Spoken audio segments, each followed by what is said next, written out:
Assalamualaikum warahmatullahi wabarakatuh. Saya Jumila Agustina, NPM A1C021049, dosen pengampu Bapak Dr. Muhammad Kristiawan, MPD. Di sini saya akan menjelaskan materi yang keenam mengenai konsep manajemen pendidikan tinggi.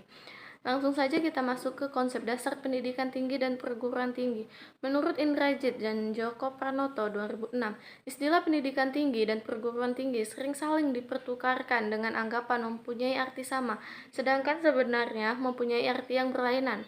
Pendidikan tinggi adalah pendidikan pada jalur pendidikan sekolah pada jenjang yang lebih tinggi daripada pendidikan menengah di jalur pendidikan sekolah. Pendidikan tinggi merupakan jenjang pendidikan setelah pendidikan menengah yang mencakup program diploma, sarjana, magister, program doktor, program profesi, dan program spesialis yang diselenggarakan oleh perguruan tinggi berdasarkan kebudayaan bangsa Indonesia. Sebaliknya, perguruan tinggi adalah satuan pendidikan yang menyelenggarakan pendidikan tinggi. Selanjutnya ada konsep pendidikan tinggi. Menurut Peraturan Pemerintah RI Nomor 260 Tahun 1999 tentang Pendidikan Tinggi, tujuan pendidikan tinggi adalah A. Menyiapkan peserta didik menjadi anggota masyarakat yang memiliki kemampuan akademik dan atau profesional yang dapat menerapkan, mengembangkan, dan atau memperkaya hasanah ilmu pengetahuan, teknologi, dan kesenian.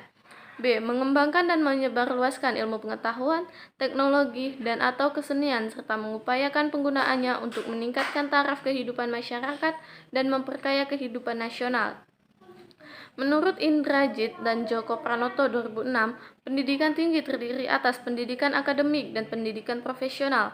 Pendidikan akademik merupakan pendidikan yang diarahkan terutama pada penguasaan ilmu pengetahuan, sedangkan pendidikan profesional merupakan pendidikan yang diarahkan terutama pada kesiapan penerapan keahlian tertentu. Selanjutnya ada konsep perguruan tinggi. Perguruan tinggi menyelenggarakan pendidikan tinggi, pembelajaran, penelitian, serta pengabdian kepada masyarakat. Kemudian ada penyelenggaraan pendidikan tinggi. Peraturan Pemerintah Nomor 60 Tahun 1999 tentang Pendidikan Tinggi mengatur bahwa penyelenggaraan perguruan tinggi yang dilakukan oleh masyarakat haruslah berbentuk yayasan atau badan yang bersifat sosial.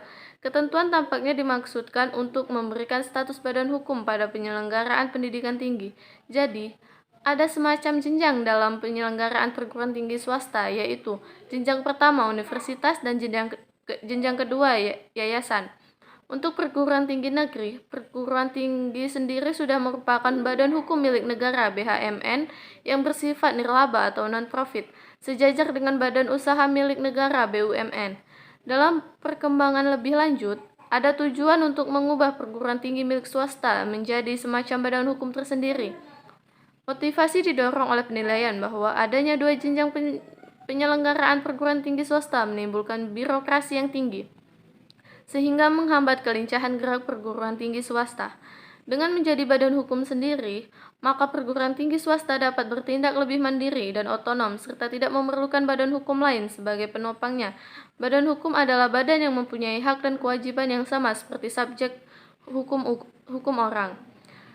Selanjutnya ada manajemen perguruan tinggi. Menurut Indrajit dan Joko Pranoto 2006, ada beberapa aplikasi fungsi manajemen umum dalam manajemen perguruan tinggi, yaitu 1. Perencanaan.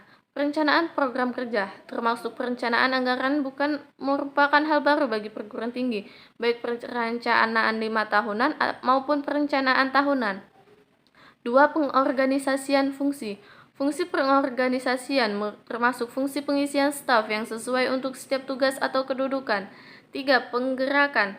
Tugas penggerakan adalah tugas menggerakkan seluruh manusia yang bekerja dalam suatu perguruan tinggi agar masing-masing bekerja sesuai yang telah ditugaskan dengan semangat dan kemampuan maksimal. Dan yang terakhir, 4. Pengawasan. Pengawasan adalah pengamatan dan pengukuran apakah pelaksanaan dan hasil kerja sudah sesuai dengan perencanaan atau tidak. Kemudian ada dimensi makna perguruan tinggi. Yang pertama, dimensi etis. Di sini terasa kekentalan dimensi moral dan etis penemuan ilmu pengetahuan dan teknologi.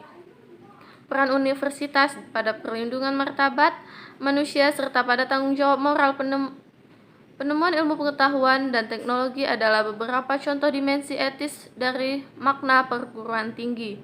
Yang kedua, dimensi keilmuan. Dunia perguruan tinggi adalah dunia ilmu pengetahuan. Tujuan utama pendidikan tinggi adalah mengembangkan dan menyebarkan ilmu pengetahuan, teknologi, dan kebudayaan dengan proses belajar mengajar, penelitian, dan pengabdian kepada masyarakat. Yang ketiga, dimensi pendidikan. Pendidikan adalah proses penyiapan manusia muda menjadi manusia dewasa, yaitu manusia yang mandiri dan bertanggung jawab. Dalam proses pendidikan, termaksud pendidikan tinggi, tidak ada pengaturan, kurikulum, tidak ada struktur atau sistem. Keempat, dimensi sosial. Melalui kegiatan dan perjuangan para ahli dan mahasiswa, kehidupan demokrasi ditingkatkan dan martabat manusia lebih dihargai. Dan yang terakhir, kelima, dimensi korporasi. Perguruan tinggi memberikan jasa kepada masyarakat berupa pendidikan tinggi dalam bentuk proses belajar mengajar dan penelitian. Yang diajarkan dan diteliti adalah ilmu pengetahuan. Selanjutnya ada perguruan tinggi dan tantangan globalisasi. Menurut Atkinson 2011, globalisasi bagi perguruan tinggi pun merupakan kekuatan yang mengubah perguruan tinggi dari suatu institusi yang memonopoli ilmu pengetahuan menjadi suatu lembaga dari antara sekian jenis organisasi yang menyediakan informasi, dan dari suatu institusi yang selalu dibatasi oleh waktu dan geografi menjadi suatu lembaga tanpa batasan. Dengan demikian, bagi perguruan tinggi, globalisasi berarti sebagai berikut. 1. Teknologi informasi dan komunikasi seperti internet dan WWW menyediakan peralatan baru yang sangat ampuh dalam membentuk jaringan global untuk pengajaran dan riset. Yang kedua, dalam lingkungan baru, suatu organisasi, baik universitas maupun pemberi jasa informasi lainnya, dapat memenuhi kebutuhan. Dan yang terakhir, ketiga, universitas sudah tidak memonopoli produksi ilmu pengetahuan. Dampak yang perlu diantisipasi dan tantangan yang perlu dihadapi yaitu sebagai berikut.